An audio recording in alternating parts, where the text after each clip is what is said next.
Le liquid staking, c'est une des stratégies les plus simples pour avoir des intérêts sur des cryptos comme de l'Ether. Et avec une technique particulière, on va pouvoir optimiser ce rendement. C'est AZK pour Blockwave. Aujourd'hui, je vais te montrer comment faire de l'arbitrage sur les tokens de liquid staking. Ça peut paraître difficile dit comme ça, mais tu vas voir que c'est plutôt facile. En tout cas, avant de passer sous l'écran, je te laisse mettre un j'aime sous la vidéo et de t'abonner si ce n'est pas déjà fait.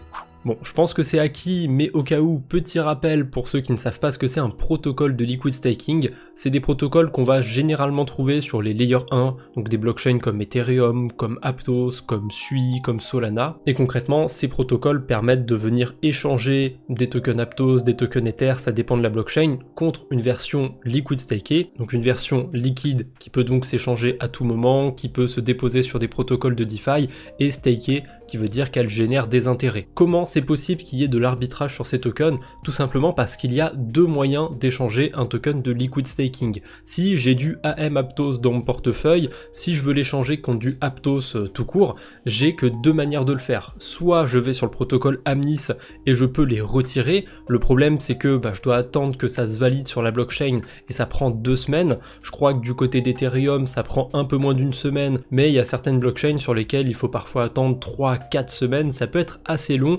Et généralement, plus les délais de retrait sont longs et plus il y a de chances qu'il y ait de l'arbitrage. Il n'y a pas si longtemps sur Aptos, il fallait attendre 30 jours pour récupérer ces tokens Aptos sur ce genre de protocole. C'est descendu à 14 jours depuis très peu de temps et forcément il y a des moments où l'arbitrage est un peu moins intéressant. On va voir en direct s'il est bien ou pas, mais c'est la chose essentielle qui va faire en sorte qu'il puisse y avoir de l'arbitrage, c'est ce délai d'attente, puisqu'il y a des gens qui viennent s'exposer au token de liquid staking et qui ont envie de sortir, soit parce qu'ils ont envie de vendre le token, soit parce qu'ils ont envie d'aller sur un autre protocole, et ils n'ont pas nécessairement envie d'attendre 14 jours avant d'aller sur le prochain protocole. Donc on a aussi un moyen de retirer ces cryptos plus vite en allant les échanger sur des DEX. Alors le mieux c'est pas d'échanger directement sur un DEX, c'est carrément d'aller sur un agrégateur. Là on a un exemple parfait sur mon écran, on a 3 DEX sur la blockchain Aptos et en dessous on a un agrégateur, mais dans tous les cas je vous conseille d'utiliser un agrégateur parce que le but des agrégateurs c'est de comparer les différentes plateformes d'échange sur une blockchain et d'essayer de trouver la meilleure manière d'échanger des cryptos. Donc généralement on peut pas faire mieux qu'un agrégateur. Et actuellement le Aptos et le AM Aptos qui est la version stakée de Amnis, ils s'échangent à 1 contre 0,998, ce qui fait à peu près 0,2% d'écart avec le ratio qu'ils devraient avoir. Donc là sur le papier l'arbitrage devrait être faisable, on va quand même aller voir si l'arbitrage est réellement faisable. Donc c'est tout bête. Admettons que vous ayez 100 Aptos dans votre portefeuille, et bien vous avez juste à les échanger contre des AM Aptos. En tout cas, ça se passe comme ça sur cette blockchain. Donc là, si je fais le swap, je reçois 100,12 AM Aptos. C'est censé être en 1 pour 1, on voit qu'il y a un petit décalage. Et du coup, après le swap, il suffit de revenir sur le protocole de liquid staking et d'initier un retrait. Mais avant de faire l'arbitrage, il vaut mieux le simuler pour voir s'il est intéressant. Je suis peut-être allé un petit peu trop vite en disant que ça avait l'air intéressant. En voyant la quantité d'AM Aptos, je suis pas sûr à 100%. Comment je fais pour simuler, pour savoir si l'arbitrage est intéressant? Eh ben j'essaye de faire une projection sur 1 an du rendement. Admettons que tous les 14 jours, pendant une année, je refasse exactement le même arbitrage et que le ratio ne bouge pas.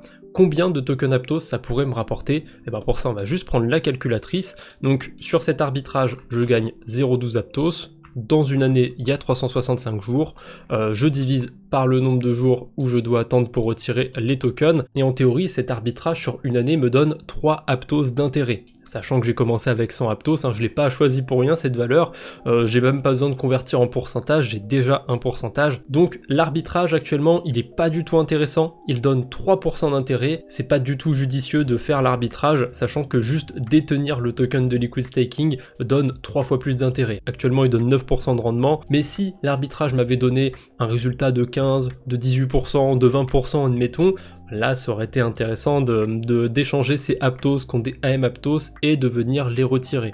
On va essayer cet arbitrage sur un autre écosystème pour voir si j'ai un peu plus de chance. J'ai pas essayé de regarder l'arbitrage avant d'enregistrer la vidéo. Cette fois-ci, je vais sur la blockchain Core. On a un protocole natif sur cet écosystème qui nous permet d'avoir du ST Core. Et encore une fois, c'est le même principe. On peut l'échanger directement sur des DEX. Est-ce que ça va valoir le coup ou pas ? On va vite le savoir. Actuellement, si j'échange un core, je suis censé récupérer 0,88 ST Core. Donc si j'échange 100 cores, normalement je devrais en avoir 88,2 de version stakée. On va tout de suite voir ce que ça va donner. Est-ce que j'en ai plus ou moins de 88,2 ? Ah, ça m'a l'air pas mal. Là, je peux en recevoir 88,83. On va garder cette valeur en tête, le 88,83. Et il y a un truc qui est un peu mal foutu sur le site de Core, c'est que si jamais je veux faire une simulation, si je veux voir combien je pourrais récupérer de corps avec 88,83, eh ben ça marche pas, ça me fait pas la conversion puisque ça prend que la valeur maximale qu'il y a dans mon portefeuille. Alors pour ça c'est pas très grave, comme j'ai un petit peu de corps, je peux tricher et je peux juste décaler la virgule. Et cet arbitrage, il donne 0,7 corps et on n'est pas sur 2 semaines comme sur Aptos, on est sur une seule semaine. Donc ça m'a l'air plutôt pas mal. On va refaire le calcul. Sur une semaine, je peux gagner 0,7 corps. Donc je multiplie par 365 et je divise par 7. Et là, en théorie, j'ai pris encore 100 au début pour me faciliter le calcul. En théorie, c'est censé me donner 36% d'intérêt cet arbitrage. Là, il y a un intérêt à faire l'arbitrage sur Core, puisque le rendement de base c'est de 8%. Entre 36% d'intérêt et 8%, j'ai vite choisi. Le petit souci de l'arbitrage, c'est que vous n'aurez pas tout le temps 36% d'intérêt. Là, je vais avoir 36% d'intérêt pendant une semaine, c'est sûr, hein, le temps que l'arbitrage se fasse. Mais ensuite, si je veux le refaire une deuxième fois, peut-être que d'ici une semaine, le taux sera moins intéressant et que j'aurai peut-être 15% d'intérêt si je refais ma simulation, ou même 5%. Et dans ce cas-là, qu'est-ce que je fais ? Est-ce que je continue l'arbitrage ou est-ce que je m'expose juste au token de liquid staking ? Ça, c'est à vous de voir. Mais en tout cas, si vous avez certains tokens qui traînent dans votre portefeuille et qui peuvent se staker, ça peut être sympathique d'essayer de voir s'il y a de l'arbitrage à faire, puisque dans certains cas, ça permet d'avoir un rendement qui est vraiment plus élevé que le rendement de staking. Là, on fait quand même 4 fois plus de rendement. Ça veut dire que cet arbitrage, je peux le faire. Là, ça va me donner 36% d'intérêt sur une semaine. Si jamais il n'y a pas de nouvel arbitrage pendant un mois, c'est pas si grave, j'aurais fait autant d'intérêt que si je les avais bêtement stakés. Et pour le coup, je suis assez expérimenté de cette technique et je peux vous dire que sur certains écosystèmes comme la blockchain Core ou comme la blockchain Aptos en ce moment, l'arbitrage paye bien mieux que juste être exposé au token de liquid staking et ça ne demande pas spécialement de regarder tous les jours si l'arbitrage est possible, hein. Tant que votre arbitrage est en cours, tant que vous attendez pour récupérer vos tokens, vous n'avez pas spécialement besoin d'aller voir si vous pouvez refaire de l'arbitrage. Donc c'est une stratégie qui demande un peu plus de temps que juste faire du staking, mais en vrai, c'est plutôt passif. Pour terminer la vidéo, je passe brièvement sur DeFi Llama parce que sur DeFi Llama, on a plein d'outils et on peut voir notamment les protocoles de liquid staking et je me dis que ça peut être pas mal pour ceux que ça intéresserait de savoir si sur telle blockchain il y a des protocoles de liquid staking. D'ailleurs, un petit point par rapport à ça, c'est la catégorie de protocoles sur lesquels il y a le plus d'argent de déposer. Actuellement, les protocoles de liquid staking, c'est les numéros 1 et il y a 42 milliards de TVL sur ce type de protocole. Et si on va voir en détail, voilà, on peut regarder que sur la blockchain Solana par exemple, s'il y a des protocoles de liquid staking. Alors il me semble pas que l'arbitrage soit souvent intéressant sur Solana, après je suis pas hyper expérimenté de ce côté-là, mais j'espère me tromper pour le coup et qu'il y a souvent des arbitrages faisables, mais de mémoire c'était pas trop ça sur Solana. En tout cas, ça manque pas de protocole de liquid staking, donc il y a probablement des choses à faire de ce côté-là. Sur la BSC aussi, hein, la Binance Smart Chain, on a quelques protocoles qui permettent de faire du liquid staking.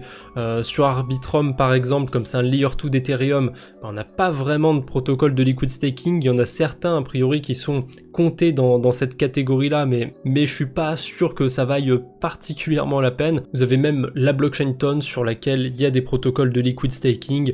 Vraiment, c'est pas ce qui manque, ce type de protocole sur la DeFi. Voilà, c'est tout pour aujourd'hui. J'espère que cette vidéo vous a plu.